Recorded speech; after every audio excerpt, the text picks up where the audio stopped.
தீபாவளிக்குப் பிறகு வரும் திருவிழா கந்த சஷ்டி. இவ்விழா நல்லதின் வெற்றி, தீயின் அழிவு, மனிதனின் உள்ளே உறங்கிக் கிடக்கும் தெய்வீக சக்தியின் விழிப்பு இதையெல்லாம் ஒரே கதையில் வெளிப்படுத்துகிறது. இது வெறும் திருவிழா அல்ல, இது ஒரு ஆன்மீக பயணம். சிவபெருமான் மற்றும் பார்வதி தேவியின் புதல்வனாகப் பிறந்தவர் முருகப்பெருமான். 6 முகங்களைக் கொண்ட அருள்மிகு தேவன். அசுரர்களால் உலகம் அச்சமடைந்தபோது சிவபெருமான் தனது கண் தீயிலிருந்து ஒரு ஜோதி உருவாக்கினார். அந்த ஜோதி 6 பிள்ளைகளாகப் பிறந்து 6 கார்த்திகை தேவியரால் வளர்க்கப்பட்டு பின்னர் ஒரே தெய்வீக உருவமானார் ஆறுமுகம் முருகன். சூரபத்மனின் அகந்தை.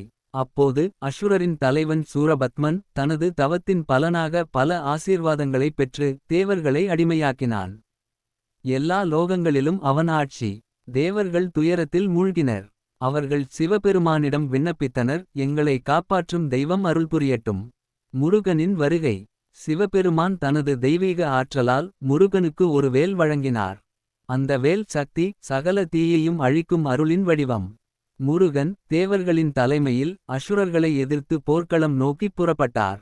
6 நாள் யுத்தம். இதுவே கந்த சஷ்டியின் ஆன்மீக அர்த்தம். 6 நாட்கள், 6 நிலையங்கள். மனிதனின் மனம், உணர்வு, அகந்தை, கோபம், பயம், ஆசை, பொறாமை போன்ற 6 தீமைகளை வெல்லும் ஆன்மீக பாதை. ஒவ்வொரு நாளும் முருகன் ஒரு அசுரனை வென்றார். 6ஆம் நாளில் அவர் சூரபத்மனை சந்தித்தார். சூரசம்ஹாரம்.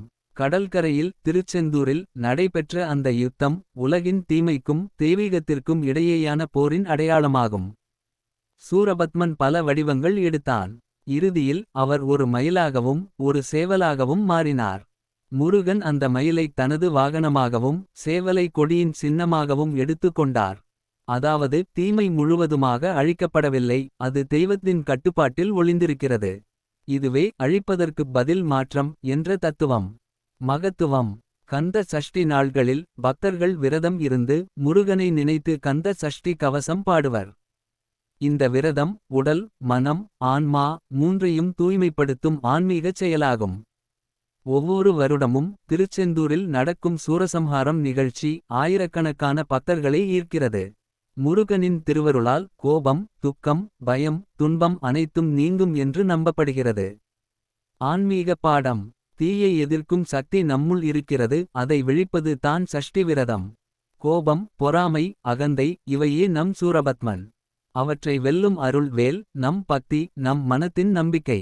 முருகன் நம்மை காக்கிறார் என்பதே நம் மன அமைதி. முடிவு. ஒவ்வொரு ஆண்டும் கந்த சஷ்டியை அனுஷ்டிப்பவர்கள் நெஞ்சிலுள்ள தீய சக்திகளை வென்று ஆன்மீக ஒளி பெறுவார்கள். அதனால் தான் முருகனின் வாக்கு. வேல் வேல் முருகா, அருள் வேல் முருகா. இந்த வார்த்தைகள் வெறும் மந்திரம் அல்ல, நம் உள்ளத்தை காக்கும் தெய்வீக சக்தி. இந்த வீடியோ உங்களுக்கு பிடித்திருந்தால் லைக் பண்ணுங்கள், பக்தி பரப்புங்கள். மேலும் இப்படி ஆன்மீக கதைகள் அறிய சப்ஸ்கிரைப் பண்ணுங்கள். முருகனின் அருள் எப்போதும் உங்களோடு இருக்கட்டும்.